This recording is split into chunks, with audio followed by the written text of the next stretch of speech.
Salutare și bine v-am găsit la un nou episod unde vorbim despre sănătate pe înțelesul tuturor.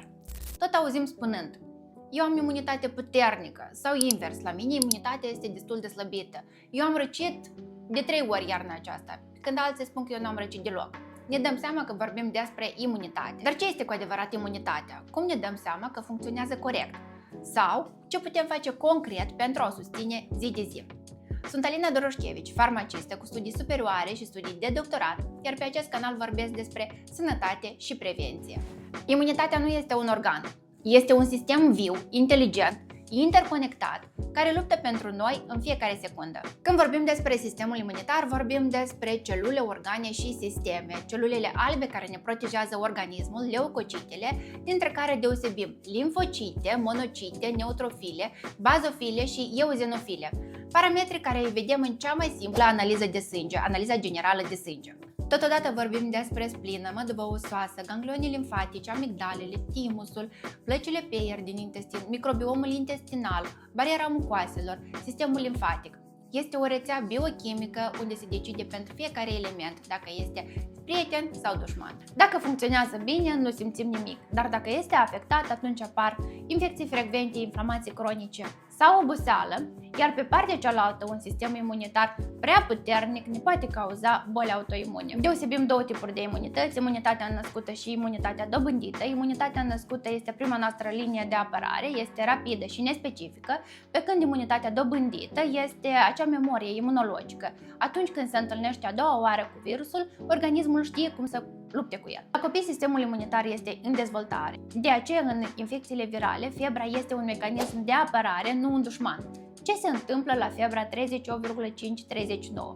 Se activează limfocitele T și B, se produce interferonul, o proteină antivirală, se împiedică multiplicarea virusului și se formează memoria imunologică. Dacă administrăm paracetamol sau ibuprofen prea devreme, de exemplu la 37 grade Celsius, riscăm o încetinire a procesului de apărare sau o recuperare mai lentă. De aceea, mulți pediatri nu recomandă să intervenim la temperatură de 38,5 dacă copilul este în stare bună. Pandemia COVID-19 ne-a arătat clar rolul imunității. Oamenii cu imunitate echilibrată au trecut prin boală cu simptome minime sau moderate, pe când cei cu imunitate slăbită, cu dezechilibre metabolice sau cu deficiențe nutriționale au suferit forme severe. Țin minte perfect, în perioada de pandemie, în postura mea de farmacistă aflată la prima linie, stocurile de vitamina C și zinc s-au epuizat în câteva zile. Lumea era panicată și adevărul este că zincul susține activitatea limfocitelor și are efect antiviral, vitamina C contribuie la producerea leucocitelor,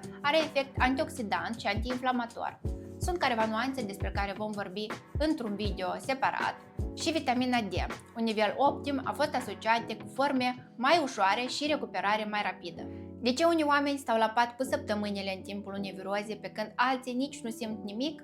Răspunsul este în starea sistemului imunitar. Uneori o simplă analiză de sânge, analiza generală de sânge, ne poate arăta starea sistemului imunitar, mai ales dacă le privim în dinamic. Verificăm leucocitele totale și cele 5 tipuri, limfocite, monocite, eozinofile, bazofile și neutrofile, care ne arată starea sistemului imunitar. Totodată putem verifica VSH-ul, viteza de sedimentare a hematiilor. Un nivel ideal ar fi între 4 și 10. Dacă este sub limită, atunci vedem o imunitate scăzută, pe când dacă nivelul este mai înalt, atunci putem vedea o infecție cronică, inflamație sau anemie. Totodată, proteina C reactivă, vitamina D, feritina, proteinele serice totale arată cât de bine corpul tău poate să lupte. 80% din imunitate se află în intestin. Acolo se formează limfocitele, se filtrează toxinele, se absorb nutrienții. Dacă există constipație, diaree sau balonare frecventă, atunci absorbția nutrienților este compromisă. Iar dacă nu se absorb vitamina D sau vitamina A, care sunt vitamine liposolubile dependente de bilă, atunci nu mai poate fi susținută imunitatea. Totodată, bila lentă sau bila excesivă afectează flora intestinală, care ulterior duce la inflamație, care nemijlocit afectează sistemul imunitar. Deci, absolut tot în organismul nostru este în strânsă legătură. Alimentația este primul tău medicament. Sistemul tău imunitar se hrănește zilnic cu legume verzi bogate în fitonutrienți și antioxidanți, peștele gras bogat în omega-3 cu efect antiinflamator, ceapă și usturoi pentru efectul antimicrobian natural, Ouă, ficat, semințe pentru zinc, seleniu, vitamina A, vitamina B6 sau B12. Fructele de pădure pentru efect antioxidant care protejează celulele imunitare. Iar dacă alimentația ta nu este suficientă, mai ales în perioada de stres, în perioada rece sau în infecții frecvente, atunci suplimentele pot fi un sprijin valoros. Și aici ne poate veni în ajutor zincul picolinat sau bisglicinat, vitamina D3 împreună cu K2, vitamina C, probioticele pentru susținerea microbiotei intestinale. Și aud multe persoane care spun: la ce îmi trebuie mie imunitate dacă avem antibiotice? Vă rog mult, nu administrați antibiotice fără prescripție medicală. Antibioticele se administrează doar în infecție bacteriană, depistată prin analize de laborator și prescrise doar de medic. Antibioticele distrug flora intestinală, slăbesc bariera mucoaselor și totodată administrate greșit provoacă rezistență bacteriană. Antibioticele nu se administrează în infecții virale. Imunitatea se construiește în fiecare zi și nu trebuie să ne aducem aminte de ea doar atunci când suntem răciți. Vrei un sistem imunitar puternic? Dormi bine, alimentează-te conștient, evită stresul, fă mișcare.